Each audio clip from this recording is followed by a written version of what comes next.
ఊబకాయం వల్ల డయాబెటీస్ రావటము, డయాబెటీస్కి సెకండరీగా కిడ్నీ డిసీజ్ రావటం. దీని అవకాశం డయాబెటిక్ పేషెంట్స్లో యావరేజ్గా చూసుకున్నట్లయితే 10 to 20%, అంటే ప్రతి 5గురిలో ఒకళ్ళకి కిడ్నీ సమస్య వచ్చే అవకాశం ఉంటుంది.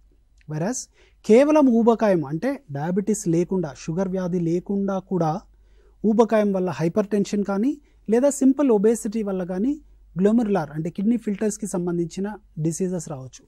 దీనికోసము మెయిన్ రీజన్ అంటే కొంచెం సైంటిఫిక్గా చెప్పాలంటే నెఫ్రాన్ డోసింగ్ అంటాం. అంటే మనము పుట్టినప్పుడు ఎన్నైతే మనలో కిడ్నీ ఫిల్టర్స్ తయారవుతావో దాని తర్వాత పెరిగే అవకాశం ఉండదండి ఇంకా. సో ఆ ఫిల్టర్స్ కాన్స్టెంట్గా మెయింటైన్ అవుతాయి. బట్ మనము పెరుగుతున్న కొద్దీ ఆ తగినంత బాడీ వెయిట్ మెయింటైన్ చేస్తే సరిపోతుంది. కానీ ఒబేసిటీ రావటం వల్ల ఆ kidney filters function is limited. మన ఒబేసిటీ వల్ల మన శరీరానికి అవసరమైన ఫిల్టరేషన్ ఫంక్షన్ పెరిగిపోయింది. సో సప్లై డిమాండ్ గ్యాప్ అనమాట. అంటే supply of kidneys constant, demand body యొక్క టాక్సిన్ జనరేషన్ ఎక్కువైపోయింది బికాస్ ఆఫ్ ఒబేసిటీ. సో ఆ టాక్సిన్స్ని క్లియర్ చేయాల్సిన ఎక్స్ట్రా వర్క్ కిడ్నీస్ మీద పడుతుంది.